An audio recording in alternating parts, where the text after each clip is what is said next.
Thank you. So I would like to use the next 10 minutes to convince you that connectivity is a thing.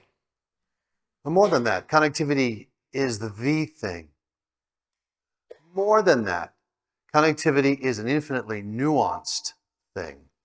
And just to get things started, what is connectivity? There's danger here. You could get into a semantic discussion, but connectivity is the apparatus for moving stuff from A to B. That stuff can be mass, it can be energy, it can be signals, like the internet. Okay, why do I want you to think that connectivity is the thing? And the reason is that the most important new fact about the human race is that we are now all suddenly connected. So it's very important that you use connectivity and think about connectivity in everything that you do. Now, I've been in the connectivity business since 1970 at MIT. I put MIT on what was then the internet. It was called the ARPANET. But actually, the story goes back to 1946 when I was born. And that I was very lucky because 1947 was the year the transistor was invented. And so the transistor got me eventually into the connectivity business. Now, how bad was connectivity in the 60s? It was terrible. There were two monopolies. AT&T and IBM were sitting on connectivity. And my mom said, Bobby, when you get to Boston, call us so we know you're safe. Let the phone ring 3 times and then hang up. My mother loved me, but not that much. Now, what has happened since then is the internet has arrived, and we treat it as AI is the new thing, but the internet is still there, and it has caused, as you well know, a number of disruptions. So when you study connectivity, you need to look at some of the disruptions, and I use the word disruption in a positive sense. So journalism has been screwed up, travel been screwed up. Voice, video, and data used to be 3 separate industries. They're now crushed together. So that's one thing that connectivities have is they have disruptions. They also have pathologies, which is what we spend most of our time discussing. The first pathology of the internet was hacking.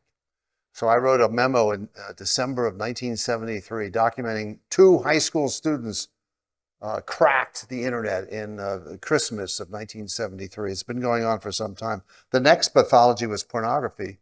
The United States government almost shut the internet down because it was so good at carrying pornography.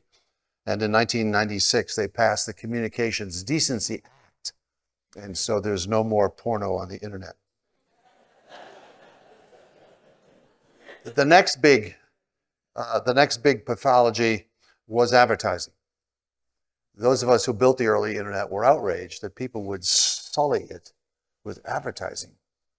And then a few weeks later, along comes Google et al., and the advertising turned out not to be a pathology, but to be the actual economic engine of the internet. So connectivities have pathologies, and they also have other phenomena, reversals, for example. There was an IBM executive named Herb Grosch had a law that basically said bigger computers are better. He was working for IBM at the time. And Boston believed him. Meanwhile, there was another law going on the West Coast. That was Moore's Law over here. And a bunch of us believed Gordon. And guess what? Silicon Valley in the early 70s moved as a result of belief in these 2 laws. It went from Route 128 to Route 101 because of this belief in laws. And then another law that I'm quite fond of is Metcalfe's law, which I urge you to learn more about. So Ethernet got invented, 50 years ago, and it played a role in the transition from dumb terminals to PCs, which we did in building the internet. When the internet was first constructed, it was to network dumb terminals, but then quickly, thanks to other technologies, including Ethernet, went to personal computers. So Ethernet did three things.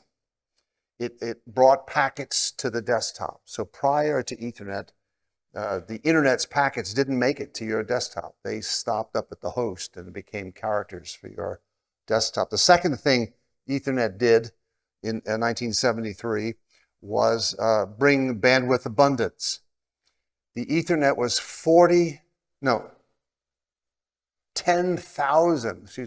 10,000 times faster than the network that it replaced. Not 10%, not 10 times, 10,000 times faster. So after that, bandwidth in the internet became abundant and it became practical to upload your cat pictures. And the third thing Ethernet did, it was join the movement to standardization of protocols, which is very important. So that was Ethernet in 1973. So the internet is progressing.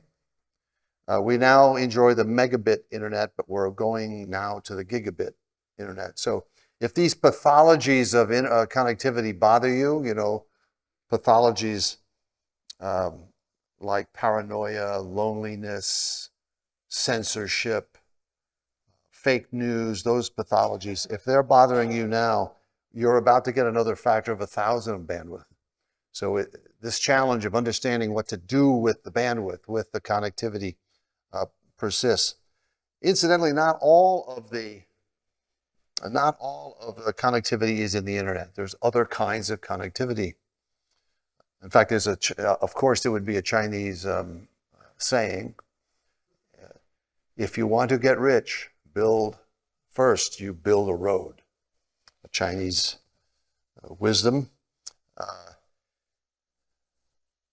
And then there's the Voyager. There are these two space vehicles. Have you all heard of the Voyager? Launched in 1977. They have radios in them, connectivity. And they're still working. They're 20 billion kilometers away and still sending radio signals back to Earth. And then in order now to bring connectivity around to your favorite topic, AI, there's a hell of a lot of connectivity in AI. Let's talk about neural nets for a moment. Neural nets, they use the word parameters, but parameters are analogous to synapses in the human brain, and they're a connectivity point.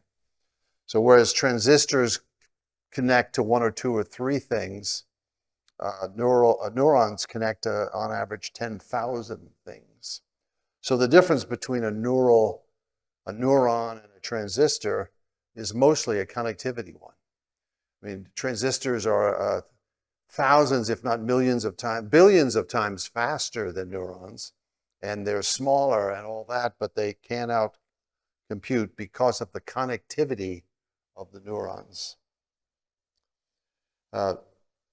So neural nets, Chat3 had as I recall, had 1.76 billion parameters or connections in it. Then Chat4 came along, and we're still trying to guess how many connections it has. But day before yesterday, I asked the president of OpenAI when they would have 100 trillion parameters in their model. And he said, no, I asked, when you have 100 trillion, will you have AGI? And he said, we'll see. I don't think we'll have AGI because the human brain has a factor of 10 more connections than that. So we have 10 to the 11th times 10 to the 4th here, whereas 100 trillion is a factor of 10 smaller. I'm going to end early. And then there was COVID.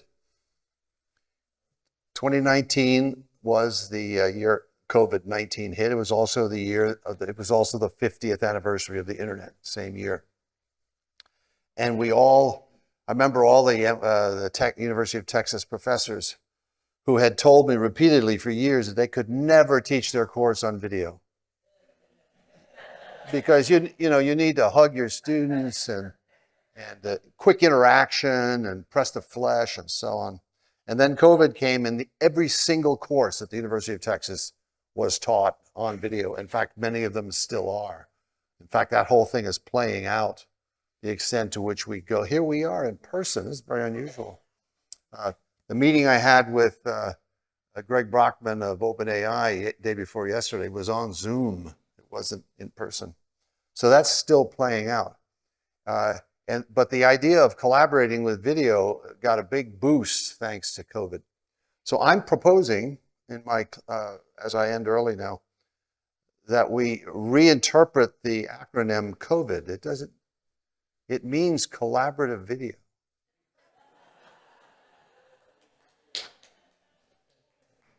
Let's see, were there any other things I wanted to tell you? So if any of you were interested in learning more about connectivity, I'm going to be here for the rest of the conference. And I have slides which I didn't use. So if you ask me, I will give you my slides. And thanks very much for your time.